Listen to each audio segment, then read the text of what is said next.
इस पार्ट में अपन complete data cleaning process देखेंगे कि कैसे पावर क्वेरी एडिटर का यूज़ करके आप डेटा को क्लीन करते हो और फिर पावर बीआई में लोड करते हो। ठीक है। इसके लिए अपन सबसे पहले इसकी मेथड समझते हैं।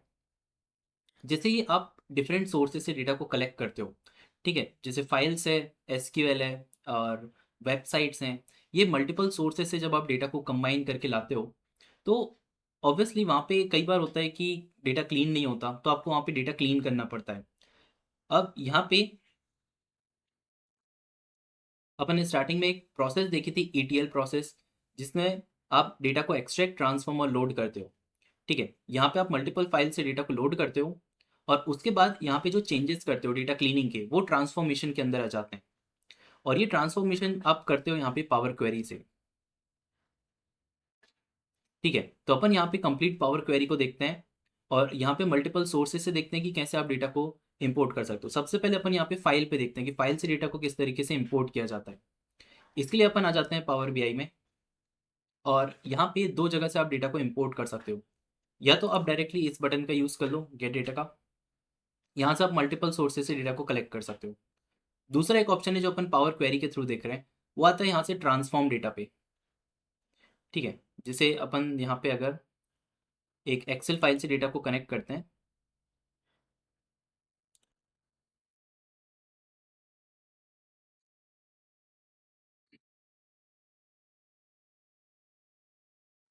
यहाँ पे जैसे अपन ने एक शीट को लोड किया और यहाँ पे जो दो ऑप्शन आते हैं, लोड और ट्रांसफॉर्म, इस बार अपन यहाँ पे ट्रांसफॉर्म डेटा की बटन को देखते हैं।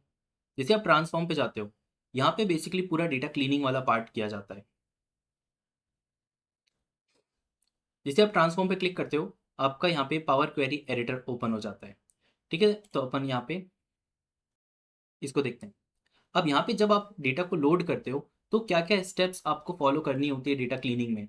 ठीक है, हमेशा ऐसा ज़रूरी नहीं होता कि आपको यही सारी की सारी स्टेप्स को फॉलो करना है। आपको आपके डेटा को पहले देखना होता है, उसमें क्या क्या चीज़ें चेंज करनी होती है, क्या क्या चीज़ें क्लीन करना होता है, वो सब देखना होता है। तो as a rough idea, most common data cleaning steps क्या क्या होती हैं वो अपन देखते हैं। सबसे पहला, जैसे ही आप डेटा को लोड करते हो तो कुछ चीज़ें आपको है ना बहुत चेक करनी रहती है। सबसे पहला, करेक्ट कॉलम नेम्स। आपके जो कॉलम नेम्स हैं वो करेक्ट होने चाहिए। दूसरा, आपको करेक्ट डेटा टाइप चेक करना होता है। कुछ कॉलम्स होते हैं जो आपको नेसेसरी नहीं होते, तो आप उनको रिमूव करना, कॉलम्स के डेटा को स्प्लिट करना, रिप्लेस वैल्यू और कई सारी चीज़ें होती हैं। ठीक है, अपन एक एक करके इन सारी चीज़ों को देखते हैं। जैसे आप पावर क्वेरी को ओपन करोगे तो यहाँ पे सबसे पहले तो आप क्या करते हो, डेटा को स्टडी करते हो। डेटा को देखते हो कि डेटा में सही वैल्यूज़ हैं या नहीं है। उसको देखने के लिए यहाँ पे आपका जो पावर क्वेरी एडिटर होता है उसमें एक टैब मिलेगा आपको, व्यू का। व्यू के टैब में आपका बेसिकली डेटा इस तरीके का दिख रहा होगा। आप कॉलम क्वालिटी को ओपन कर लेना। कॉलम क्वालिटी को जैसे ही ओपन करोगे, आपका जो मेन सेंटर वाला एरिया है उस पर आपका डेटा दिखेगा और उसमें आप देख सकते हो कि आपका कॉलम का हेडर और उसका डेटा टाइप। यहाँ पे अगर कॉलम हेडर पे आप डबल क्लिक करते हो तो यहाँ से कॉलम हेडर को चेंज कर सकते हो। जैसे यहाँ पे इस तरीके से आप कॉलम हेडर को चेंज कर सकते हो। अगर आपको कॉलम का डेटा टाइप चेंज करना है तो आप यहाँ पे इस आइकन पे क्लिक करके चेंज कर सकते हो। जैसे अगर आपको यहाँ पे नंबर्स हैं और आपका बेसिकली ये टेक्स्ट वाला कॉलम होता, तो आप यहाँ पे नंबर्स पे क्लिक करके आप टेक्स्ट को सिलेक्ट कर सकते हो। ठीक है, यहाँ पे जैसे अपन देखते हैं ऑर्डर डेट। ऑर्डर डेट एक डेट टाइप का है, तो यहाँ पे आपको एक छोटा सा आइकन भी दिख रहा होगा डेट का। ठीक है, इससे आप आइडेंटिफाई भी कर सकते हो कि जो कॉलम है वो करेक्ट डेटा टाइप में है या नहीं है। जैसे टेक्स्ट के लिए आपको एबीसी मिलता है। फिर जो कॉलम क्वालिटी अभी अपन ने ओपन करी उसमें अगर आप देखो तो यहाँ पे वैलिड, एरर और एम्प्टी, ये पूरा कॉलम जो होता है उसमें कितना परसेंटेज ऑफ डेटा आपका वैलिड है। आपका टारगेट होता है कि वैलिड हो पूरा डेटा, 100% हो, कोई नल वैल्यूज ना हो। अगर कोई नल वैल्यूज होती है तो उसका डेटा आपको इधर एम पे दिखता है। एम पे जैसे नल 1% है, 2% है, तो यहाँ पे दिख जाएगा। अगर कोई एरर होता है कॉलम्स में तो आपको यहाँ पे दिख जाते हैं। ठीक है, लेफ्ट तरफ में आपको यहाँ पे क्वेरीज दिख रहा होगा। क्वेरीज वाला पार्ट बेसिकली आपके टेबल्स होते हैं। जहाँ जहाँ से भी आपने डेटा को कलेक्ट किया है वो सारे हर एक टेबल्स एक क्वेरी के फॉर्म में आएंगे। यहाँ पे नीचे आपको थोड़ी सी प्रोफाइल मिल जाती है कि आपका डेटा है कैसा। और यहाँ पे जैसे 24 कॉलम्स हैं और 1000 प्लस रोज है। और यहाँ पे जो कॉलम प्रोफाइलिंग होती है वो शुरुआत की सिर्फ 1000 रोज पे होती है। ये पूरा 100% डेटा का नहीं है, ये सिर्फ इसका एक शॉर्ट स्नैपशॉट का ही रहता है। राइट तरफ में आप देख सकते हो क्वेरी सेटिंग्स मिलेगा। क्वेरी सेटिंग्स बेसिकली यहाँ पे आपका अंडू बटन है, क्योंकि ये जो पावर क्वेरी होता है ये आपका एक्सेल जैसे काम नहीं करता कि आपने उसमें कोई चेंजेस करे और कंट्रोल जेड दबा के आप उसे अंडू कर सको। यहाँ पे कोई चेंजेस किए तो वहाँ पे कंट्रोल जेड काम नहीं करता, यहाँ पे आपका क्वेरी सेटिंग्स काम करेगा। अब यहाँ पे अपन कई सारी चीज़ें देखते हैं जो डेटा क्लीनिंग में ज़रूरत पड़ती है। सबसे पहले अपन ने देख लिया कि कॉलम का नाम कैसे चेंज करते हैं, उसका डेटा टाइप कैसे चेंज करते हैं, और अब बाकी चीज़ें देखते हैं। उसके भी पहले अपन यहाँ पे देखते हैं डिफरेंट सोर्सेस से और कैसे डेटा लाते हैं। ठीक है, यहाँ पे अभी अपन ने जैसे एक फाइल से डेटा लिया, आप यहाँ से भी डायरेक्टली डेटा को क्या कर सकते हो, इंपोर्ट कर सकते हो। आपको न्यू सोर्स पे क्लिक करना है और इस बार अपन यहाँ से माई एसक्यूएल के सर्वर से डेटा लाते हैं। जैसे यहाँ पे मेरा माई एसक्यूएल का सर्वर लोकल होस्ट पे काम कर रहा है, तो मैं यहाँ पे सर्च कर सकता हूँ माई एसक्यूएल, और यहाँ पे आपको डेटाबेस का कनेक्टर मिल जाएगा। अगर आप पहली बार करोगे तो यहाँ पे इसका कनेक्टर आपको बोलेगा इंस्टॉल करने को। जैसे आप इस पर कनेक्ट पे क्लिक करोगे, आपको यहाँ पे एक मैसेज आएगा कुछ इस तरीके का, और इस पे यहाँ पे आपको इस बटन पे क्लिक करना रहेगा। ठीक है, ये आपको एक वेबसाइट पे लेके जाएगा जहाँ पे आपको डाउनलोड बटन मिल जाएगी। उस कनेक्टर को यहाँ से डाउनलोड करने के बाद आपको सिंपली उसे इंस्टॉल करना है, और इंस्टॉल करने के बाद पावर बीआई को क्लोज कर देना और फिर से ओपन करना। वो कनेक्टर क्या होगा, फिर नेक्स्ट टाइम उसके साथ वर्क करने लगेगा। फिर से वापस पावर बीआई को ओपन करना, फिर से पावर क्वेरी पे आना, और यहाँ पे फिर से डेटा को कनेक्ट करना माई एसक्यूएल के सर्वर से, और ये इस तरीके से कुछ हो जाएगा। यहाँ पे जैसे वो सर्वर का पूछ रहा है और डेटाबेस का पूछ रहा है। अब यहाँ पे मेरे पास माई एसक्यूएल का सर्वर बना हुआ है, जैसे मैं आपको बताऊँ, यहाँ पे मेरा ये कनेक्शन है, यहाँ पे इसका नाम है रूट, और ये किस पे बना है, ये बना है लोकल होस्ट पे। ठीक है, और यहाँ पे एक डेटाबेस है मेरे पास, किस नाम से, DB1 नाम से। तो मैं इस डेटाबेस के डेटा को क्या करूँगा, लोड करूँगा। यहाँ पे मेरे पास एक टेबल मिल जाएगा आपको टेस्ट करके या फिर स्टोर करके, इसको अपन लोड करेंगे। ठीक है, यहाँ पे सर्वर का अपन ने नेम रखा,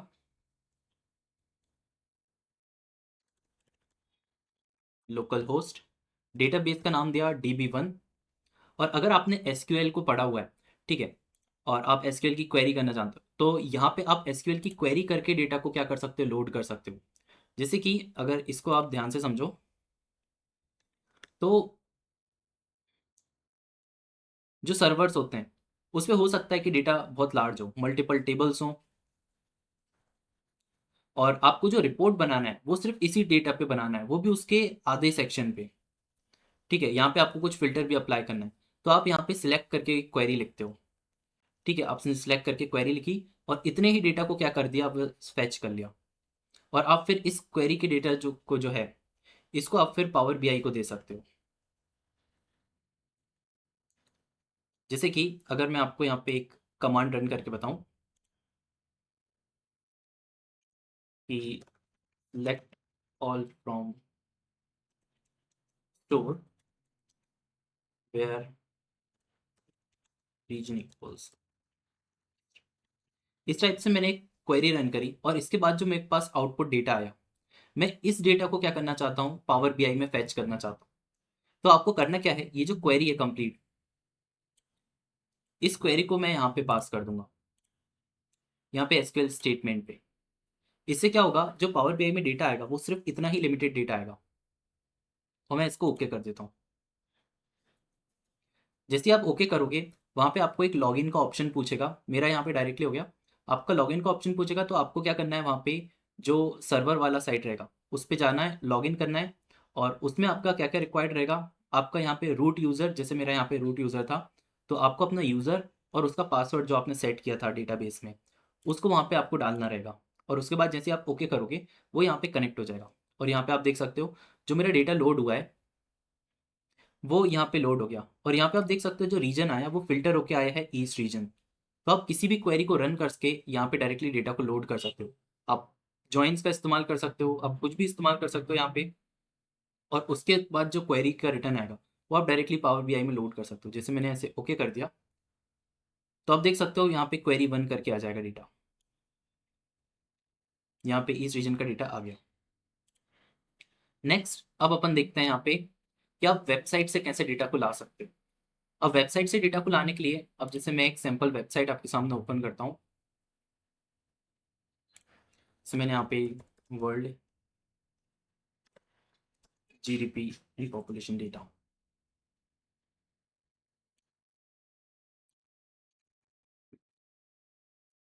ठीक है, यहाँ पे जैसे ये एक वेबसाइट है विकिपीडिया, और इस पे जो डेटा सोर्स है वो आप देख सकते हो कि यहाँ पे मेरे पास एक टेबल गिवन है जिसमें मल्टीपल कंट्रीज और उनकी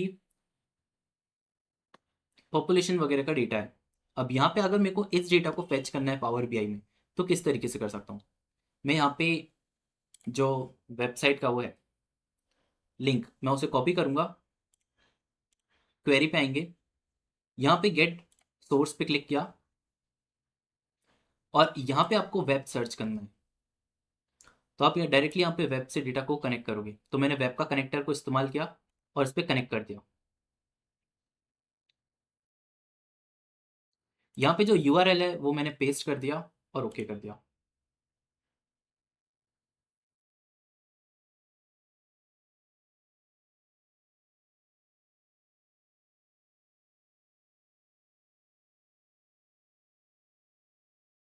आप देख सकते हो यहाँ पे एक नेविगेटर ओपन हुआ है, ये डेटा को डाउनलोड कर रहा है।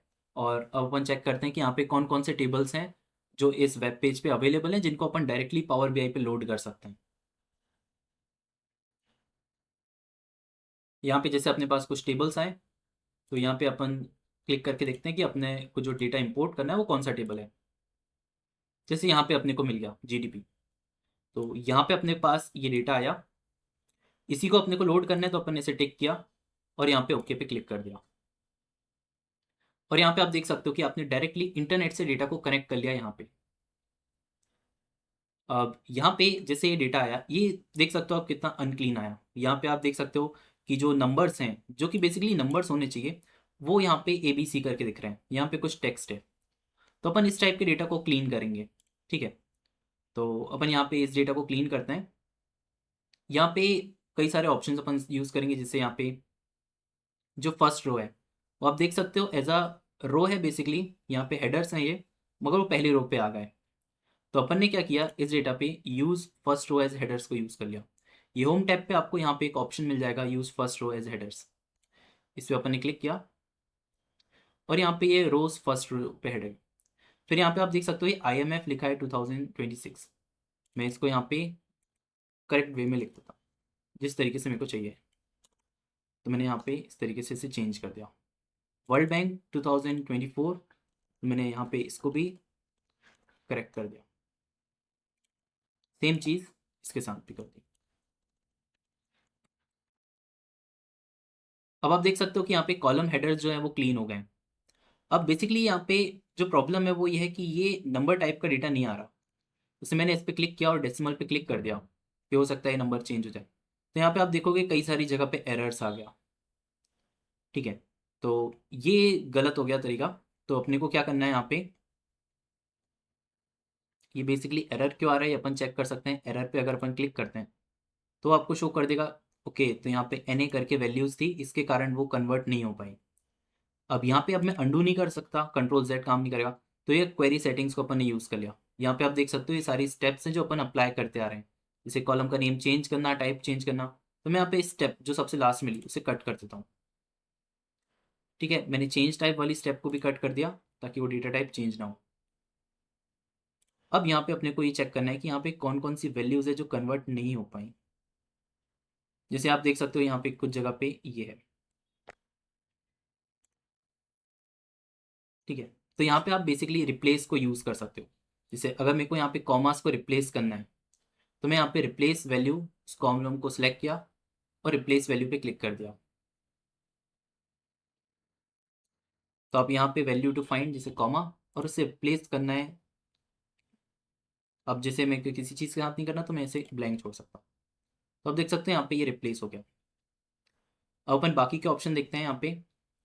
जैसे यहाँ पे अगर मेरे को इन सारे कॉलम्स में से कुछ सिलेक्टिव कॉलम ही रखना है, जैसे मेरे को यहाँ पे कुछ सिलेक्टिव कॉलम रखना है, तो मैं यहाँ पे चूज कॉलम वाले ऑप्शन पे क्लिक करता हूँ और यहाँ पे आपके पास रहता है कि आपको कौन कौन से कॉलम्स चाहिए। जैसे मेरे को सिर्फ इन दोनों पे काम था, तो फिर आपने इन दोनों को सिलेक्ट किया और ओके कर दिया। तो यहाँ से आप मल्टीपल कॉलम्स में से जो सिलेक्टिव कॉलम है सिर्फ उनको रख सकते हो। तो यहाँ पे मैं स्टेप को वापस जाता हूँ। यहाँ पे आता है किसी पर्टिकुलर कॉलम को अगर आपको रिमूव करना होता है तो आप कैसे कर सकते हो। जैसे आपने किसी कॉलम को यहाँ से हटाना है, तो यहाँ पे इस पर क्लिक किया और फिर यहाँ पे रिमूव कॉलम का ऑप्शन पे क्लिक कर सकते हो। ये क्या करेगा, उसे वहाँ से रिमूव कर देगा। नेक्स्ट, आप यहाँ पे रोज को भी रख सकते हो और हटा सकते हो। यहाँ पे अगर आप ये कीप रोज वाले ऑप्शन को यूज़ करते हो तो यहाँ से आप सिलेक्ट कर सकते हो कि आपको किन रोज को रखना है। जैसे डुप्लीकेट रखना है, टॉप की रोज रखना है, बॉटम की रेंज। जैसे इस पूरे डेटा में जैसे 222 रोज हैं, मैं टॉप 50 रखना चाहता हूँ, तो मैं यहाँ पे कीप रोज पे जा सकता हूँ, कीप टॉप रोज, और यहाँ पे एक नंबर डाल सकता हूँ जितने मेरे को रोज रखना है। इस पे ओके किया और यहाँ पे आप देख सकते हो एट द एंड वो कितने रोज पे आ गया, 50 रोज पे कन्वर्ट हो गया। अगर आपको किसी रोज को हटाना है यहाँ से तो आप इस ऑप्शन को यूज़ कर सकते हो, रिमूव रोज। ये यहाँ पे रोज को रिमूव करता है। यहाँ पे वही सारे ऑप्शन है, डुप्लीकेट, ब्लैंक, एरर्स। आप इन सारी रोज को डिलीट कर सकते हो। जैसे मैं यहाँ पे टॉप की ये 111 वाली रो को डिलीट करके देखता हूँ। ठीक है, मैं टॉप रो पे डिलीट करता हूँ और टॉप में 1 पास कर देता हूँ, तो आप देखोगे वो वाली रो वहाँ से डिलीट हो गई। ठीक है, नेक्स्ट अपन आते हैं यहाँ पे डेटा को असेंडिंग और डिसेंडिंग ऑर्डर में अरेंज करने पे। जैसे अगर मैं यहाँ पे इस कॉलम के बेस पे डेटा को असेंडिंग और डिसेंडिंग में अरेंज करना है, तो यहाँ पे इन सॉर्ट की बटन को यूज़ कर सकते हो। जैसे मैं असेंडिंग पे क्लिक करता हूँ तो ये सारा डेटा असेंडिंग में अरेंज हो जाएगा। ठीक है, फिर आता है कॉलम को स्प्लिट करना। कॉलम को स्प्लिट कैसे किया जाता है, जैसे मेरे पास, मैं इस डेटा सेट को यूज़ कर लेता हूँ।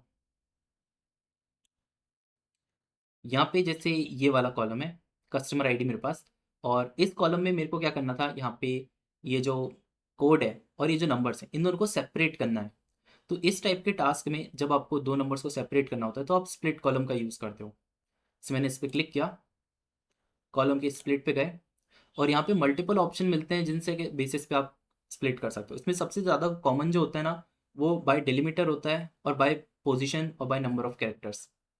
जैसे यहाँ पे आप कैसे भी कर सकते हो। जैसे अगर मेरे को यहाँ पे लेफ्ट के 2 हटाने थे तो मैं बाय नंबर ऑफ कैरेक्टर्स पे जा सकता हूँ। मैं यहाँ पे बता दूंगा कि मेरे को लेफ्ट के 2 हटाने हैं, और यहाँ पे आप स्प्लिट के मल्टीपल ऑप्शन देख सकते हो कि लेफ्ट साइड से, राइट साइड से, या रिपीटेडली। मैं यहाँ पे लेफ्ट के लेफ्ट मोस्ट को क्लिक करके ओके कर देता हूँ, तो आप देखोगे कि लेफ्ट के 2 अलग हो गए। ठीक है, मगर यहाँ पे डैश आ रहा है, तो अपन दूसरे टाइप से स्प्लिट करके देखते हैं।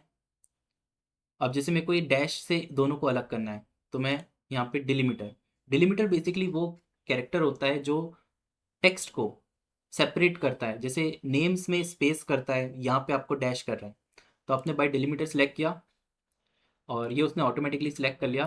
बाकी आप यहाँ से सबसे कॉमन वाले को सिलेक्ट कर सकते हो, बाकी यहाँ पे डैश उसने कर दिया। यहाँ पे भी आप डिसाइड कर सकते हो लेफ्ट साइड वाला, राइट साइड वाला, या ऑन ईच अकरेंस पे। तो मैंने जैसे उस पर ओके किया तो आप देख सकते हो ये दोनों यहाँ पे स्प्लिट हो गए। ठीक है, नेक्स्ट ऑप्शन अपन देखते हैं यहाँ पे ग्रुप बाय का। ग्रुप बाय बेसिकली क्या करता है, पूरे डेटा को ग्रुप कर देता है। ये बिल्कुल वैसी है जैसे टेबल्स बनाना और पिवट टेबल्स बनाना। जैसे अपन यहाँ पे ग्रुप बाय वाले ऑप्शन को यूज़ करते हैं, मेरे को जैसे यहाँ पे शिपमेंट के बेसिस पे बस टोटल सेल्स को ही देखना था। ठीक है, जैसे मेरे पास यहाँ पे सेल्स का डेटा है, तो शिपमेंट के बेसिस पे टोटल सेल्स और टोटल प्रॉफिट, सिर्फ इतना ही डेटा को रखना है। तो आप यहाँ पे क्या कर सकते हो, ग्रुप बाय ऑप्शन को यूज़ कर सकते हो। जैसे मैं शिपमेंट पे क्लिक करता हूँ और इस पर ग्रुप बाय बना देता हूँ, तो यहाँ पे वो बेसिक ऑप्शन पूछेगा और एडवांस। इसमें बेसिक पे रखता हूँ शिपमेंट। न्यू कॉलम का नाम रख दिया मैंने टोटल सेल्स, और ऑपरेशन कैसे लिखना है, देखो आपको सम ऑफ सेल्स चाहिए तो आपने सम लिखा और यहाँ पे सेल्स ले लिया। ये बेसिक ऑप्शन पे आता है, ये सिर्फ शिपमेंट और टोटल सेल्स का ही ऑप्शन बनेगा। तो अगर मैंने ओके किया तो आप देखोगे पूरा डेटा कन्वर्ट हो गया सिर्फ इतने डेटा पे, हर एक शिपमेंट और उसकी ऑर्डर सेल्स। अब दूसरा वाले ऑप्शन को अपन देखते हैं। मेरे को शिपमेंट के बेसिस पे करना है, तो ग्रुप बाय, इसमें एडवांस पे क्लिक किया, और यहाँ पे आप मल्टीपल ग्रुप्स को ऐड कर सकते हो। जैसे शिपमेंट के बाद आप यहाँ पे रीजन के लिए करना चाहते हो कि शिपमेंट और फिर रीजन, और फिर यहाँ पे टोटल सेल्स ले लेता हूँ मैं,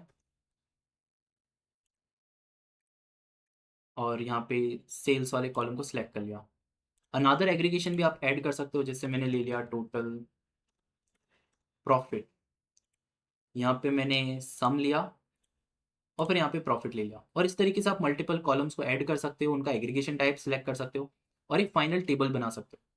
अब जैसे इसको ओके करता हूँ तो आप देख सकते हो मेरे पास इस तरीके से आया। अब क्योंकि ईस्ट रीजन का ही डेटा था तो शिपमेंट ईस्ट रीजन और सबकी टोटल सेल्स और टोटल प्रॉफिट। ठीक है, यहाँ पे बाकी सारे ऑप्शन अपन ने देखे, use first row as headers ताकि फर्स्ट रो को एज अ हेडर कन्वर्ट कर सकें, और यहाँ पे रिप्लेस वैल्यू देखा। नेक्स्ट पार्ट आता है यहाँ पे डेटा को मर्ज करना और अपेंड करना। ये ऑप्शंस क्या होते हैं, अगर इनको आप समझो तो डेटा को मर्ज करने वाला जो ऑप्शन है वो क्या होता है, अपन यहाँ पे समझते हैं मर्ज क्वेरीज को। ठीक है, मर्ज क्वेरीज बेसिकली करता क्या है, ये एक टाइप का एसक्यूएल ज्वाइन है। ठीक है, यहाँ पे जैसे अज्यूम करो आपके पास एक ऑर्डर टेबल है, उसमें मल्टीपल ऑर्डर्स की इंफॉर्मेशन है और हर एक ऑर्डर के पास एक कस्टमर आईडी गिवन है कि वो कौन सा कस्टमर था जिसने उसे परचेज किया, और आपके पास एक साइड में कस्टमर टेबल है जिसमें यहाँ पे आईडी गिवन है। अब यहाँ पे कस्टमर का नेम गिवन है और आपको क्या चाहिए, आपको एक टेबल चाहिए, सिंगल टेबल जिसमें इन दोनों का मर्ज आए और जिसमें ऑर्डर के सामने हर एक का कस्टमर का नेम आ जाए, ये ऑर्डर किस कस्टमर ने किया था, ये ऑर्डर किस कस्टमर ने किया था। तो अपन क्या कर रहे हैं, बेसिकली इन दोनों को टेबल्स को मर्ज करके प्लस मतलब दोनों को ऐड करके एक सिंगल बिग टेबल बना रहे हैं। यहाँ पे इस टाइप के टेबल को बनाने के लिए जो इंपॉर्टेंट चीज़ होती है वो होता है कॉमन कॉलम। तो यहाँ पे जो कस्टमर आईडी है वो इस टेबल में भी प्रेजेंट है और कस्टमर टेबल में भी प्रेजेंट है। तो आपको इस टाइप के कॉलम की ज़रूरत पड़ती है और दो टेबल्स की ज़रूरत पड़ेगी, और इससे आप क्या बना सकते हो, इस मर्ज टेबल्स को बना सकते हो। तो अपन ये देखते हैं, यहाँ पे जैसे मेरे पास दो टेबल्स हैं, जिसमें नॉर्थ विंड का एक ऑर्डर्स टेबल है जिसमें order ID, customer ID, ship date और फ्राइट ये गिवन है, और यहाँ पे कस्टमर टेबल है जिसमें कस्टमर आईडी के बेसिस पे उसका नाम और उसकी कंट्री गिवन है। मैं क्या चाहता हूँ, यहाँ पे इन दोनों टेबल्स को मर्ज करके एक सिंगल टेबल क्रिएट करना चाहता हूँ। तो यहाँ पे आपको मर्ज क्वेरीज का इस्तेमाल करना रहेगा। यहाँ पे आप देखोगे आपके दो ऑप्शन मिलते हैं मर्ज क्वेरीज, जो एक टेबल में दूसरे को लाके मर्ज कर देगा, तो अपने पास फाइनल ऑर्डर्स में ही सब कुछ आ जाएगा। या फिर मर्ज एज न्यू, इन दोनों को मर्ज करके एक तीसरा नया टेबल बना दो। तो अपन मर्ज एज न्यू का ऑप्शन यूज करते हैं। यहाँ पे पहला टेबल और यहाँ पे दूसरा टेबल सेलेक्ट करना होता है। जैसे मैंने पहला टेबल सेलेक्ट किया ऑर्डर्स को, तो यहाँ पे ऑर्डर्स आ गया, यहाँ पे दूसरा सेलेक्ट किया कस्टमर्स को, तो ये कस्टमर आ गया। अब इन दोनों टेबल में आइडेंटिफाई करना रहेगा जो कॉमन कॉलम है, ये है यहाँ पे कस्टमर आईडी इस टेबल में और कस्टमर आईडी यहाँ पे। तो एक ग्रीन कलर का टिक दिख जाएगा, इसका मतलब सारे रिकॉर्ड सही मैच हो गए और अपन ने ओके कर दिया। तो आप देखोगे आपको मर्ज वन करके एक नया टेबल मिलेगा और इसमें ऑर्डर आईडी डेटा ऐड है, मगर इसमें आप देखोगे नॉर्थ विंड का जो कस्टमर डेटा है वो इस तरीके से टेबल बन के आ गया। अपने को टेबल नहीं चाहिए, अपने को ये सारे कॉलम के फॉर्म में चाहिए, तो आप इसे एक्सपांड कर सकते हो। एक्सपांड करते टाइम आप डायरेक्टली कॉलम्स को एक्सपांड कर सकते हो, मतलब रिपीट कर सकते हो, या फिर कॉलम को एग्रीगेट कर सकते हो। ठीक है, अपन एक्सपांड का ऑप्शन सूट करते हैं। कस्टमर आईडी अपने पास पहले से यहाँ गिवन है तो उसको आप अनटिक कर सकते हो, तो सिर्फ कंपनी नेम वो और उसका कंट्री ये आ जाएगा। ओरिजिनल नेम एज प्रीफिक्स, मतलब जो इसका जो टेबल नेम है एज अ प्रीफिक्स यूज़ करना है, तो अपने को नहीं करना, तो अपन इसे अनटिक किया और ओके कर दिया। तो आप देख सकते हो यहाँ पे अब उसका कंपनी नेम और उसकी कंट्री आ जाएगी। इस तरीके से यहाँ पे मर्ज काम करता है। एक और होता है यहाँ पे अपेंड क्वेरीज। अब जो अपेंड क्वेरीज होता है वो किस तरीके से काम करता है अपन वो देखते हैं। अब जो अपेंड क्वेरीज वर्क करता है वो किस तरीके से करता है, मान लो आपके पास मल्टीपल शीट्स में डेटा है और यहाँ पे अलग अलग शीट पे आपके पास एक ही डेटा है, जैसे कि ये तीनों ही सेल्स के डेटा है, मगर एक है 2019 का, एक है 2020 ईयर का और एक है 21 का। अब बेसिकली अगर मेरे को इस डेटा पे काम करना है तो मैं चाहता हूँ कि तीनों ही टेबल एक सिंगल टेबल के अंदर हो, जिसके अंदर यहाँ पे इन तीनों का ही डेटा हो। तो जब आपको एक के ऊपर एक टेबल्स को स्टैक करना है, मतलब इसमें क्या होता है, टेबल एक ही टाइप का होगा, तीनों ही सेल्स टेबल हैं, एग्जैक्टली सेम कॉलम्स और सेम स्ट्रक्चर, तो ही ये काम करता है। तो अपेंड क्वेरीज एक के ऊपर एक स्टैक कर देगा और इन तीनों को ही क्या कर देगा, एक सिंबल टेबल में कन्वर्ट कर देगा। ये 19 का, ये 20 का और ये 21 का। अपेंड क्वेरीज के लिए अपने को दो चीज़ सिमिलर चाहिए, एक तो नंबर ऑफ कॉलम सब में सेम हो और हर एक कॉलम की पोजीशन और उनका डेटा टाइप भी सेम हो। तो अपन इसको इस्तेमाल करके देखते हैं। जैसे मेरे पास यहाँ पे जो डेटा है, यहाँ पे 2019 का सेल्स का गिवन है। अब देखो कि सारे कॉलम्स एक जैसे ही हैं और यहाँ पे जो डेट है वो 2019 की है। 20 वाले टेबल में भी एग्जैक्टली सेम कॉलम्स हैं, सेम पोजीशन, बट जो ऑर्डर्स हैं उनकी डिटेल 2020 की है और सेम चीज़ यहाँ पे 2021 की। अब जब मेरे को इस टाइप के डेटा को एक के ऊपर एक स्टैक करके एक नया बनाना है, तो मैं क्या करूँगा, यहाँ पे अपेंड क्वेरीज को यूज़ करूँगा। और यहाँ पे भी सेम है, अपेंड क्वेरीज एक ही टेबल में अपेंड कर दो या उसका न्यू करो। तो मैं हमेशा न्यू वाला इस्तेमाल कर लेता हूँ। इसमें दो टेबल अपेंड कर रहे हो तो दोनों को यहाँ सेलेक्ट कर सकते हो। मेरे को इस केस में 3 टेबल है तो मैं 3 और मोर टेबल पे सिलेक्ट करता हूँ। अब इस शीट में क्या करना होता है, जो टेबल मैंने पहले से ही क्लिक करा था वो ऑटोमेटिकली टेबल्स टू अपेंड में ऐड हो गया। ठीक है, अगर आप उसे रिप्लेस करना चाहते हो तो आप उसे वहाँ से हटा भी सकते हो। अब जैसे मेरे को सबसे पहले 2019 का डेटा को अपेंड करना है, तो मैंने टेबल को सिलेक्ट किया और ऐड में क्लिक कर दिया। तो यहाँ पे ये टेबल ऐड हो गया। फिर 2020 को ऐड कर दिया, फिर 2021 को ऐड कर दिया। ये तीनों ही टेबल ऐड होने के बाद मैंने यहाँ पे ओके कर दिया। तो यहाँ पे आपको अपेंड 1 करके डेटा मिल जाएगा। और अगर आप इसको डेटा को देखोगे तो यहाँ पे आप देखोगे कि 2019 का भी डेटा है आपके पास। यहाँ पे आप देखोगे तो इस डेटा में सारे कंबाइन है, यहाँ पे लोड तो नहीं हो रहा, बट स्टिल यहाँ पे पूरा जो डेटा है ना वो 2019, 20 और 21 तीनों का कंबाइन आ जाता है। अब यहाँ पे अपन ट्रांसफॉर्म डेटा को देखते हैं। ठीक है, यहाँ पे जो ट्रांसफॉर्म टैब है उसमें क्या क्या अपने को ऑप्शन मिलते हैं। यहाँ पे जैसे अपने पास ग्रुप बाय, ये वही सेम है, use first row as headers. Transpose, transpose basically option क्या करता है, रोज को कॉलम में कन्वर्ट कर देता है, कॉलम को रोज में। जैसे यहाँ पे आप डेटा देख सकते हो कि यहाँ पे ये 3 कॉलम्स हैं, ठीक है, और यहाँ पे 10 रोज हैं। तो अगर मैं ट्रांसपोज करता हूँ तो ये क्या करेगा, 3 रोज कर देगा और उनके 10 कॉलम्स कर देगा उन डेटा को। ठीक है, ये काम होता है ट्रांसपोज का। नेक्स्ट आता है यहाँ पे रिवर्स रो। इसका काम होता है बस पूरे डेटा को रिवर्स कर देना, इतना कोई यूजफुल काम नहीं होगा इसका। ठीक है, जैसे यहाँ पे किया तो ये बॉटम वाले ऊपर आ जाएंगे। डिटेक्ट डेटा टाइप, यहाँ पे हर एक कॉलम का डेटा टाइप डिटेक्ट करने के लिए, और हर एक कॉलम को अगर ऑटोमेटिकली डिटेक्ट करना है तो आप इस ऑप्शन को यूज़ कर सकते हो। ये ऑप्शन कॉलम को रीनेम करने के लिए होता है, तो आप यहाँ पे डबल क्लिक करके भी कर सकते हो या फिर यहाँ पे रीनेम पे क्लिक करके भी इसको कर सकते हो। रिप्लेस वैल्यू अपन ने देख लिया। फिल, फिल बेसिकली क्या करता है, नल वैल्यूज को फिल करने का ऑप्शन रहता है। जैसे मेरे पास एक डेटा है जिसमें यहाँ पे कुछ नल वैल्यू है पोस्ट कोड में, तो अगर मेरे को इन नल वैल्यूज को फिल करना है तो मैं इसे अप और डाउन फिल कर सकता हूँ। ये बेसिकली करता क्या है, जैसे ये वाली वैल्यू है, अब यहाँ पे इसके ऊपर नल वैल्यू है और इसके नीचे भी नल वैल्यूज है। तो अगर मैं फिल डाउनवर्ड्स करूंगा तो ये क्या करेगा, सॉरी, इसको सिलेक्ट किया और इसे फिल डाउन कर दिया, तो ये क्या करेगा, वो जो वैल्यू है, वो अपर जो वैल्यू होगी वो उसे फिल डाउन कर देगा। और अगर मैंने फिल अप को यूज़ किया होता तो ये क्या करेगा, वो सबसे लास्ट वाली वैल्यू को अप साइड फिल कर देगा। तो ये काम होता है इसका फिल डाउन और फिल अप का। पिवट कॉलम्स का बेसिकली क्या यूज़ होता है, पिवट कॉलम डेटा के स्ट्रक्चर को चेंज करने के लिए इस्तेमाल किया जाता है। जैसे कि यहाँ पे आपके पास एक डेटा है, इस डेटा में अपने पास क्या है, यहाँ पे अपने पास ये शिप वाई है। शिप वाई मतलब किस पर्सन ने इसको शिप किया था इस ऑर्डर को। तो अगर मेरे को फ्राइट के बेसिस पे क्या करना है, इसमें हर एक कॉलम को डिफरेंट करना है। जैसे कि यहाँ पे जो 3 है, शिप वाई 1 है और 2 है, इनके सेपरेट कॉलम्स आ जाएं और उनमें उनकी फ्राइट की वैल्यूज आ जाए हर एक रो के लिए। तो किस तरीके से करना है, जैसे मैंने शिप वाई को क्लिक किया और इसे पिवट कर दिया, और इसकी वैल्यू पे क्या रखना है, जैसे मैं इसको यहाँ पे सेट कर देता हूँ टोन समराइज पे, और इसको सेट कर देता हूँ फ्राइट पे। तो फ्राइट एज इस कॉलम की वैल्यू आ जाएगा और यहाँ पे ये डोंट एग्रीगेशन पे और ओके।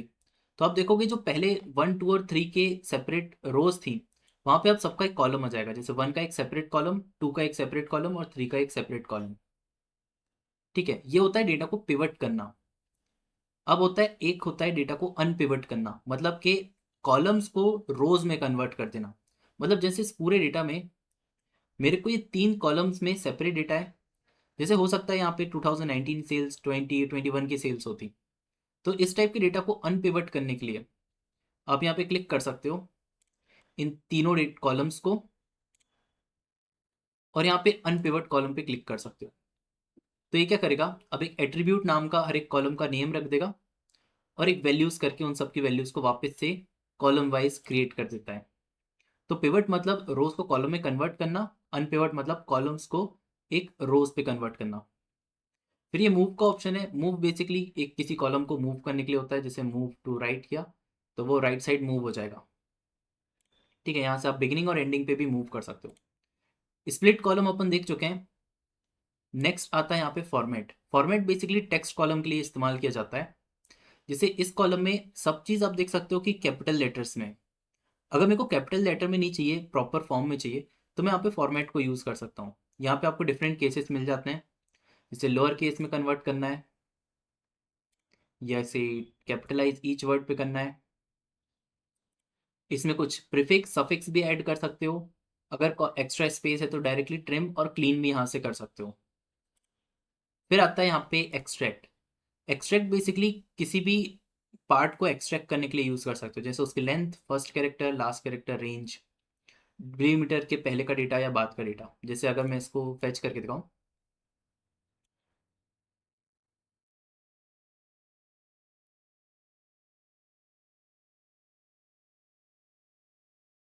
जैसे मेरे पास यहाँ पे ये कस्टमर नेम का डेटा है, मेरे को सारे फर्स्ट नेम चाहिए, तो मैं इसमें एक्सट्रैक्ट कर सकता हूँ टेक्स्ट बिफोर डिलीमीटर, मतलब जहाँ भी स्पेस आए उसके पहले का डेटा।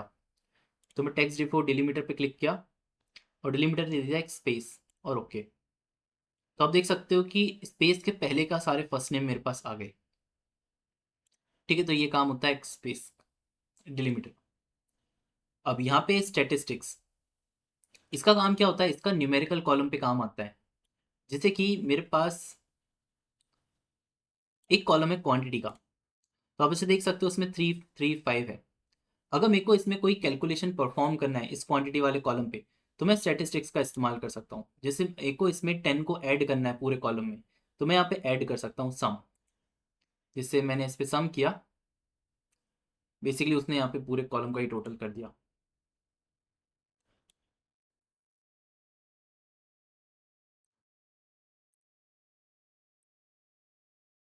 ठीक है, ओके, वो स्टैंडर्डाइज था।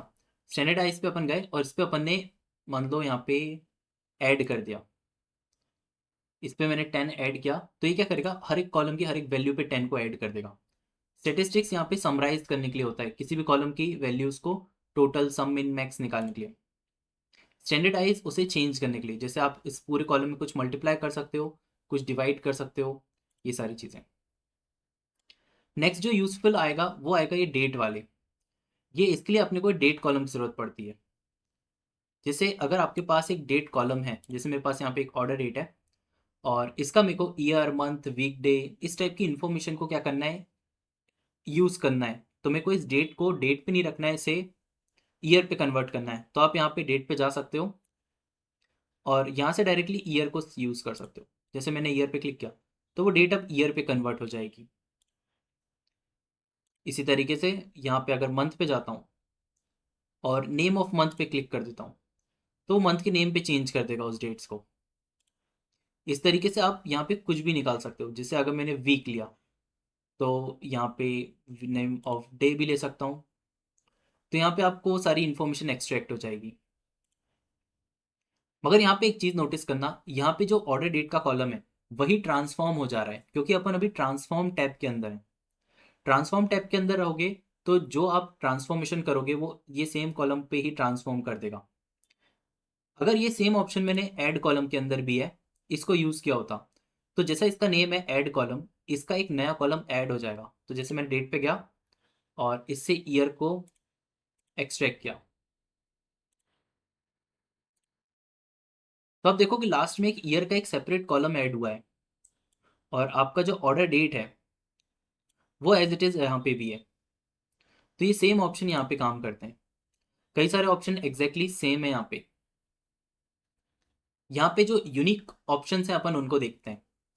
यहाँ पे आ जाता है सबसे अच्छा एक कंडीशनल कॉलम। ये बहुत अच्छा ऑप्शन है।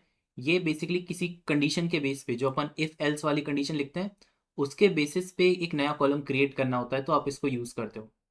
जैसे मान लो मेरे पास ये प्रॉफिट वाला कॉलम गिवन है, इसके बेसिस पे मेरे को एक नया कॉलम बनाना था जिस पे आइडेंटिफाई करना था कौन सा ट्रांजेक्शन प्रॉफिट का है कौन सा लॉस का है।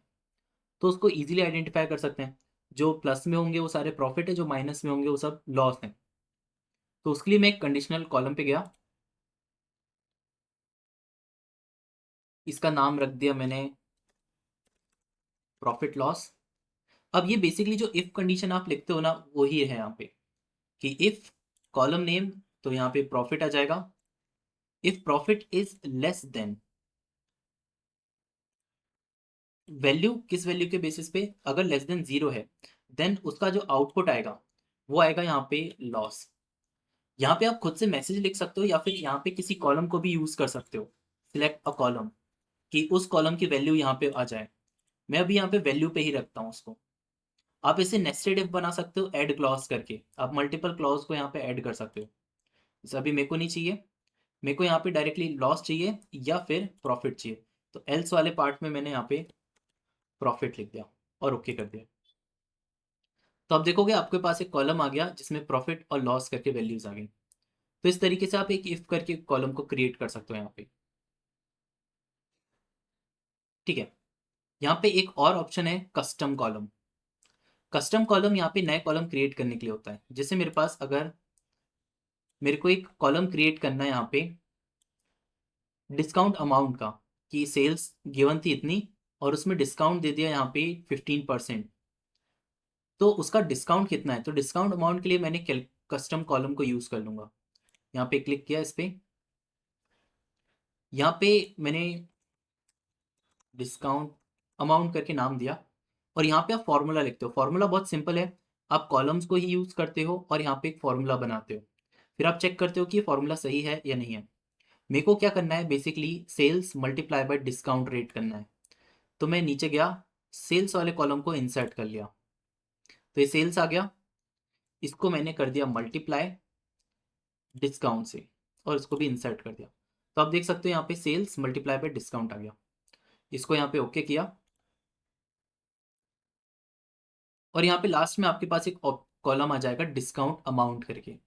तो इस तरीके से आप यहाँ पे कस्टम कॉलम भी कैलकुलेट कर सकते हो। ठीक है। बाद में आपके पास और भी कई सारे ऑप्शन होते हैं यहाँ पे पावर क्वेरी पे। जैसे अपन लास्ट और देखते हैं, जैसे व्यू। व्यू में जैसे आपके पास आ जाता है यहाँ पे कॉलम डिस्ट्रीब्यूशन। अगर इसको अपन ऑन करते हैं तो हर एक कॉलम का डिस्ट्रीब्यूशन दिख जाता है, मतलब एक छोटा सा हिस्टोग्राम आपको दिख जाएगा। जैसे आप यहाँ पे देख सकते हो, जैसे इस कॉलम में 4 वैल्यूज हैं तो इसलिए 4 कॉलम्स हैं। और कौन सा डिस्ट्रीब्यूशन है, किसी एक क्लास में बहुत ज़्यादा वैल्यूज है बाकी 3 में थोड़ी सी कम है। जैसे इसका डिस्ट्रीब्यूशन यहाँ पे 3 कैटेगरीज हैं, इससे पता चल जाता है। यहाँ पे 2 वैल्यूज और हैं, डिस्टिंक्ट और यूनिक।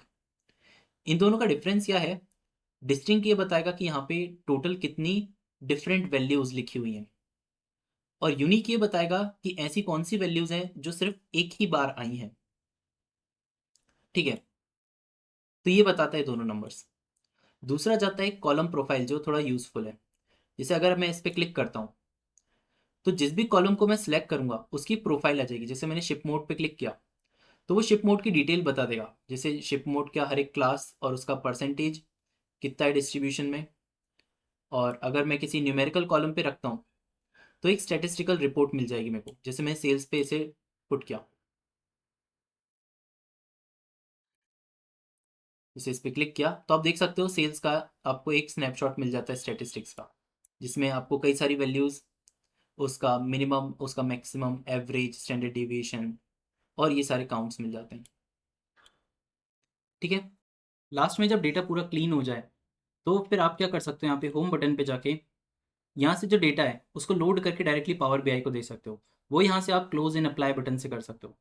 जैसे आप इस बटन पे क्लिक करते हो, यहाँ पे आपको 3 ऑप्शन मिलते हैं। अप्लाई मतलब जो यहाँ पे चेंजेस करे उनको सेव कर देना, क्लोज बिना सेव करे चेंज वो क्लोज कर देना और क्लोज एंड अप्लाई मतलब यहाँ पे सेव चेंज करके पावर बीआई पे चले आना। जैसे अगर मैंने यहाँ पे क्लोज एंड अप्लाई किया तो यहाँ से मैं पावर क्वेरी से डायरेक्टली पावर बीआई पे आ जाऊँगा।